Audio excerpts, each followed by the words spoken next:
สบายดีทุกคนมื้อนี้ค่อยวัยรุ่นกศูนย์เนาะก็ได้มีโอกาสมาบ้านเดี๋ยวก่อนเดี๋ยวบ้านไส้บัวทองเมืองทองแขวงบุรีคำไส้ทุกคนหรือว่าบ้านน้องบัวแต่ก่อนเนาะนี่คือนี่แหละกิจกรรมของเขาเอิ้นว่ากิจกรรมของผู้เฒ่าผู้หนุ่มแต่ทางผู้หนุ่มมันแหละกิจกรรมทุกคนหาเงินเนาะฟักมันบางคนก็เขาก็ปั้นเนาะมีห้องปั้นเขาก็ปั้นบ่มีห้องปั้นก็ฟักเอาแม่นมันขึ้นกับความหลายความน้อยทุกคนเลยเดี๋ยวจังหน่อยสิพาไปเลาะบ้านเด้อไปเบิ่งบ้านเลยทุกคนนี่มาน้องทรายแสงมายามเพิ่นนะครับน้องทรายทำแก้วมาเยี่ยมมายามเนาะหาเพิ่นโทรหาเพิ่นมื้อนี้ได้ว่าสิมาดินน้ำก็มาหาเพิ่นเลยตั้งใจมามื้อนี้ฝากติดตามเพจใหม่เด้อฝากติดตามเพจเด้อทำน้องแรงนะครับน้องแรงเนาะเพจกำลังสิสร้างบ่ทันได้สร้างเดี๋ยวสิสร้างให้มันทุกคนโอเคนี่แหละทุกคนเลยคือวิถีชีวิตของบ้านไส้บัวทองบ้านค่อยก็จะประมาณนี้แหละคล้ายๆกันเพราะชนเผ่าเดียวกันนะชนเผ่าลาวเทิงคือกันด้วยชนเผ่าพ่องตอนนี้เขาบ่ให้เอิ้นว่าลาวเทิงบ่ให้เอิ้นว่าอีหยังนะเขามาเปลี่ยนหมดแล้วชนเผ่าพ่องก็คือพ่องชนเผ่าอีหยังก็คือเว้าไปตามนั้นเลยนะที่ใส่เบิ่งทุกคนชนเผ่าพ่องเป็นชนเผ่าของตัวเองแล้วบัดนี้นะนี่ทุกคนอันนี้เป็นหยังเนาะอันนี้มันบ่เติมเอจุนะบ่เติมเอเติมเกิมเขาใส่ข้าวทุกคนต่างบ้านค่อยบ่ได้ใส่แบบนี้เลยทุกคนบ้านค่อยใส่เหล้าใส่เงียนะอันนี้ใส่แบบนี้แต่ว่าก็ใส่ได้แต่ก่อนบ้านค่อยก็มีบางเฮือนก็ใส่แต่ว่าตอนนี้บ่อยากเห็นแล้วนะทุกคนนี่มันจะแตกต่างบ้านค่อยไปได้ก็ชนเผ่าเดียวกันแหละทุกคนแต่ดิเขาเอิ้นนะอะไรอีหยังค่อยก็บ่ฮู้แล้วอันนี้ทุกคนไปศึกษาไปถามเพิ่นมาแล้วเพิ่นว่าชื่อกระตุ้มแต่ว่าภาษากลางภาษาลาวลุ่มเฮานี่บ่ฮู้ว่าเขาเอิ้นหยังแต่ค่อยฮู้แต่ว่าภาษาค่อยเขาเอิ้นว่ากระตุ้มทุกคนเลยอันนี้เขาใส่ข้าวคันว่าเป็นแบบนึงเขาก็ใส่เอิ้นเงียข้าวเหล้าข้าวเนาะแต่อันนี้เขาเอิ้นว่ากระตุ้มทุกคนเลยเด้อันนี้เฮือนของเพิ่นก็ประมาณนี้ทุกคนเลยมันยังเป็นเฮือนแบบคือดั้งเดิมนะเฮือนชนเผ่าค่อยแต่กี้ก็มักเป็นแบบนี้แหละเฮือนค่อยก็แต่กี้ก็แบบนี้แหละเฮือนของค่อยนะแต่กี้แต่ก่อนก็เป็นแบบนี้แหละคักทุกคนเลยนี่เด้อันนี้ส่วนหนึ่งของบ้านเดียวยังสิไปเลาะบ้านไปเลาะอีกทุกคนเลยมุมอีกมุมหนึ่งกลางเครื่องบ้านอันนี้บ้านกองร้อนบ้านไส้บัวทองอันนี้กองร้อนบ้านเขายังมาปฏิบัติหน้าที่ยกจอกอยู่เห็นปืนได้ไหมโอ้ยน้องติดได้ไหมถ่ายปืนน้องติดได้ YouTube นะเด็กเรื่องเลยนี่แหละทุกคนเพิ่นกับปฏิบัติหน้าที่เพิ่นย่ามมีป่ะยามป้องกันนั่นกองประชุมบนรัฐสภาคณะเพิ่นย่ามป้องกันประชุมบนรัฐสภาครั้งที่2ทุกคนเด้ครั้งที่12ทุกคนเด้เฮาบ่ฮู้ทางครั้งที่เท่าไหร่เฮาบ่ได้เฮ็ดเวียกบ้านการเมืองนำเขาพวกนี้เขาเป็นเจ้าหน้าที่บ้านเด้เป็นคณะพักบ้านกับเจ้าเฮาเลยบ่ฮู้หยังเฮาเวียกเฮาบ่ได้เฮ็ดนำบ้านนำเมืองอีหยังเฮานี่แหละทุกคนเลยบ้านไส้บัวทองเบิ่งก็คือว่าน้อยๆเด้แต่ถามน้องชายเขาแล้วว่าประมาณเกือบ100ครอบครัว100ปลายเนาะแต่ว่าเด้ถือว่าใหญ่อยู่ได้เป็นบ้านใหญ่แต่ว่าใหญ่บ่ซ้ำบ้านค่อย200กว่าครอบครัวอันนี้ก็เขาหากับครั้งแรกนี่แหละบ้านชนเผ่าตัวเองแท้แต่ว่าบ่เคยขึ้นมาฮอดอันนี้ก็ครั้งแรกของชีวิตได้มาเห็นบ้านไส้บัวทองตอนนี้เขายังมาเอิ้นไส้บัวทองว่าน้องบัวแต่ก่อนเนาะแต่ก่อนน่ะน้องบัวตอนนี้ไส้บัวทองน้องบัวน้องแรงทุกคนเลยทุกคนหมู่บ้านหนองบัวหรือว่าบ้านไส้บัวทองมีปะน้ำมินนาป่ะอันนี้ป่ะ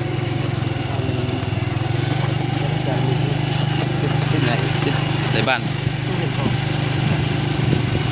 มาเลยแต่ก้อนอะไรเหรอเนาะรูปหนาเนาะ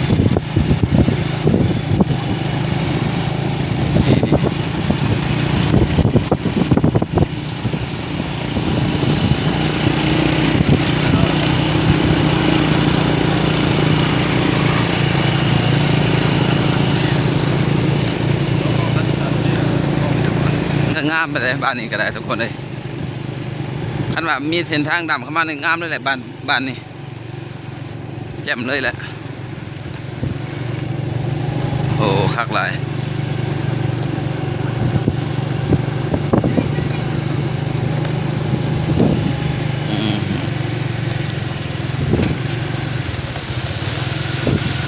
นี่หันขาย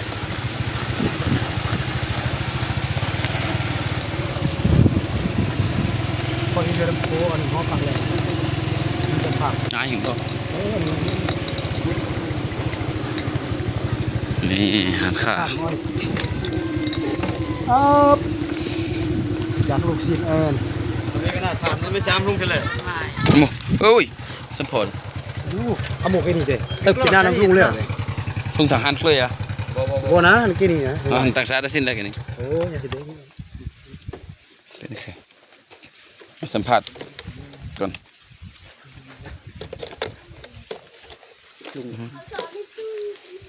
นี่ทุกคนมาเบิ่งหันผู้ใด สาวยุ่ม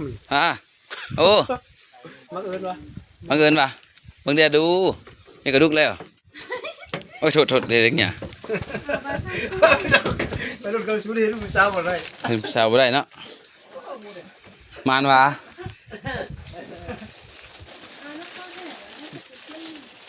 เอาเลยเล็กคือเลยเต้งนี่แหละน้องนนทูเนาะมันเหรอ มัน อ่ะมันบ้านเครียดบ้านคลองวะ ธรรมดาคน นะ มัน เล่นแม่โอ้ขนาดจะผ่ายออก ลูกศิษย์บ่ลูกศิษย์บ่บ่มีเงิน เห็นเด้อหานค่าเพิ่นหานน้อยๆแต่เครื่องเพิ่นกระไรจะได้เต็มอยู่ได้อนี่เต็มเครื่องเต็มของอยู่ มันหนาวไอ้เอ้ยขอลงก่อน เป็นน้ำเลยน้องบัวบัดนี้ มุ้ยจักแบบมั่วอะไรเงี้ยมาเลย ที่ต้องถามวัยรุ่นเก่าศูนย์อันนี้ก็กัน จากอันเนี้ยพอจากเออ น้องเนี่ยมันเป้จ้า โอ้ยเนี่ยทำไมกันนี่ สบายดีทุกคนสบายดีเด้อมื้อนี้คือคอยแนะนำสายฝนวัยรุ่น90มาลินบ้านน้องเอ้ยแม่นแหละน้องบัวบ้านน้องบัวเด้เฮือนน้องทรายแสดงกันเด้อ เจ้าน้ำบ่ เพิ่นก็ค่าเป็ดสู่กินก็เอิ้นบรรดาการจัดตั้งก็จะมานั่งลินกินน้ำม่วนน้ำกันขอบใจหลายๆสำหรับการต้อนรับทุกคนเลยขอบใจหลายๆสำหรับน้องทรายทั้งสองคนนี่เนาะน้องทรายคำแก้วแล้วก็น้องทรายแสง เชื่อกันน้อยเลย ที่ว่าต้อนรับอย่างดี ส่วนเลาะเล่นบ้านเสียดายผู้สาวไปสวนเบิดละข่อยก็โสดอยู่แต่ว่าผู้สาวไปสวนทุกคนเลยฮะ บ่ใช่คือคน อันนั้นก็ปัญหาไม่เด้อก็เลยว่าอันนี้ละเอียดเกี่ยอีกกว่าไหนทำยากโอกาสที่อยู่นี่ก็ป้องกันเวียนยามนี่ก็เดี๋ยวนู้บางนี้ได้มาแนวเราอู้อยู่เซี่ยวพอดีเดี๋ยวเลยจีเซี่ยวหุยน่าแจ้งเหมือนกันนะเลยอยากฝากกันนี่ตอนนี้เลยที่เราโมกี้ก็ได้น้ำมั่งเอ็มที่เขาเมียของเราเลยไหลเย็นไหลเกลี่ยย้ำเป็นลิงพันสีเล่าแล้วมันเมืองทองหรือว่าฟุ้นเผาเมย์ก่อนท่านแล้วเลยยักษ์ที่นึ่งเลยยักษ์ที่กินเครื่องเมื่อเรากินอากาศเนี่ยนะ เกือบมันแป้งหมดคำใส่เลย ใครไม่กำใจเลยมีโอกาสดีก็เป็นเดี๋ยวหน้าละมีของเราเนี่ยหาก็ละลายเยอะระยำของนักโทษมีก็เราผมบุญเกิดในได้นี้ซุ้มหนุ่มกันต่างเนื่องในโอกาสป้องกันเวียนยามจุมูคู่มูชายนี่กันพร้อมกันเอื้อพร้อมกันเกี่ยก็มีพร้อมกันเป็นเหตุแล้วดอกกันรับก็ว่าเป็นแม่มาเหตุครับแม่ โอเค ดีใจหนุ่มเจ้าหนุ่มคนพอซึ่งพอมีทั้งกสิทบเด็กที่เขาดึงลูกดึงหลานในหลานนกปะให้เราบ้านเปียงซึ่งฉันมีดีใจแหละนับสนุนหนุ่มเจ้าหนุ่มคนยังเท่าเกเละไม่เท่าเกชินนาเทนตาเราเป็นนานี้ปีที่ตัวที่เก่าที่นาจะดึงบุญเหียนของท่านที่เลยช่างชนดีมันมีของดีเราหน้าดึงขึ้นพอมีจะมันเชื่อที่สุดแต่วันที่ยิ่งกว่าดีที่คนเกียนชื่อก็กลมหูผมสามารถถึงพอมีจะโก้เราหน้าพอดี เดี๋ยวหน้าแล้วก็ ฮะ ก็ปัดเกมกัน ทำร้อนบัดนี้ ให้ยับหลอนลาหุ่นไหมให้แบบยับแม่นบ่ไอ้รู้ติ่นเงี้ยงข้างเงี้ยงไอ้ยักษ์ยับไปเจอติ่นไอ้ยักษ์ให้ยับได้ไป มันบ่อยเต็งกันนี่หรอไอ้ก็จุ๊บบ่อยเต็งยักแม่งก็เป็นนะ มาเด้อทุกคนกินข้าวน้ำกันเด้อบัดนี้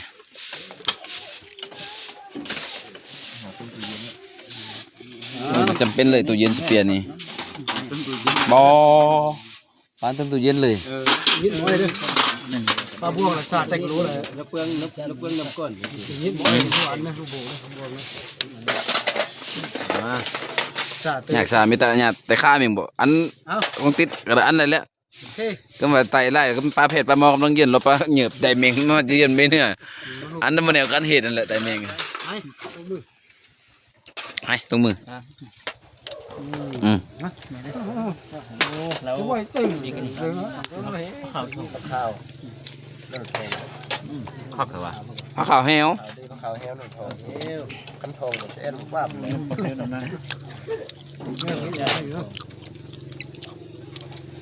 ทุกคนเอาเป็นว่าคลิปนี้คลิปลง YouTube เหมือนเสียเอาสำนี้เนาะให้เบิ่งบรรยากาศสำนี้ขอบใจสำหรับ FC เขาเบิ่งเด้อฝากกดไลค์กดแชร์กด Subscribe เป็นกำลังใจให้ได้กันแล้วกันเนาะ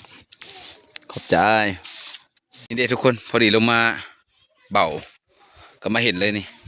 อันนี้เขาเอิ้นว่าห้องตีเล็กทุกคนเลยห้องตีเล็กนะทุกคนเด้อนี่บางสูบเนาะเห็นบ่มันสูบมันนะคอยจำได้ขอตอนคอยยังหน่อยเห็นบ่เห็นแบบนี้นี่เห็นบ่นี่ลมนี่ทุกคนไปบ่อนี่เขาใส่ถ่านทุกคนเอาถ่านมาใส่นี่เอาถ่านมาใส่นี่แล้วก็จะเอาผ้าเอาเหล็กอันนั้นมาใส่นี่แล้วก็เอามาตีอยู่นี่บอลตี อันนี้มันตัวเฮ็ดจัดทรงตัวนี้ตัวตีทุกคนเลยโอ้โหคักหลายพอดีลงมาเมื่อกี้เราก็เห็นนี่เลยบางสูบมันนี่บางสูบลมด้วยมือสมัยโบราณเลยทุกคนเอ้ยเจ้าท่านบ่นี่คักหลายเก่าแก่เลยแหละนี่รุ่นเก่าแก่เลยแหละนี่คนเอ้ยคักหลายได้สิจุ่มให้เบิ่งอีกเด้อนี่เห็นบ่ทานก็เจ้าใส่นี่เห็นบ่นี่แห้งอยู่ได้บ่มันบ่แห้งทุกคนได้นี่นี่เห็นบ่โอ้โหสุดยอดเดี๋ยวขอยมานำถามซื้อเอาจะเอามาไว้อยู่เพื่อนข่อยหักไหลนี่แหละของเขาเอิ้นว่าภูมิปัญญาท้องถิ่นทุกคนเลยภูมิปัญญาของเขาเจ้าเฮ็ดเอาเตาไม้มีอย่างเนาะทุกคนเนาะนี่อันนี้เขาน่าจะเป็นขี้สูตรแล้วก็เฮ็ดอันนี้เป็นกลมคนเลยนี่ก็เป็นบั้งไม้อันนี้เล็กอาจจะประยุกต์แล้วตัวนี้นะเนาะเอาเล็กมาต่อใส่แล้วก็เอาขี้สูตรใส่อยู่นี่บ่ตันหูไว้แบบนี้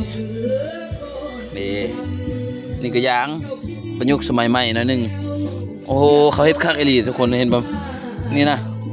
เรือมาเลยทุกคนนี่นี่เห็นบ่ปุ๊บปั๊บเห็นบ่นี่มันเวลาเขาดึงออกมามันเห็นบ่เห็นทุกคนเห็นบ่นี่เขาดึงออกมาแล้วมันอัดเลยหูแล้วโยกเข้าไปแล้วมันได้ลมเข้าไปเป็นบ่เวลาเขาดึงออกมานี่มันอัดลมไว้นี่โอ้ภูมิปัญญาเขาสุดยอดเลยเขาคนเฮาเนาะทุกคนเนาะ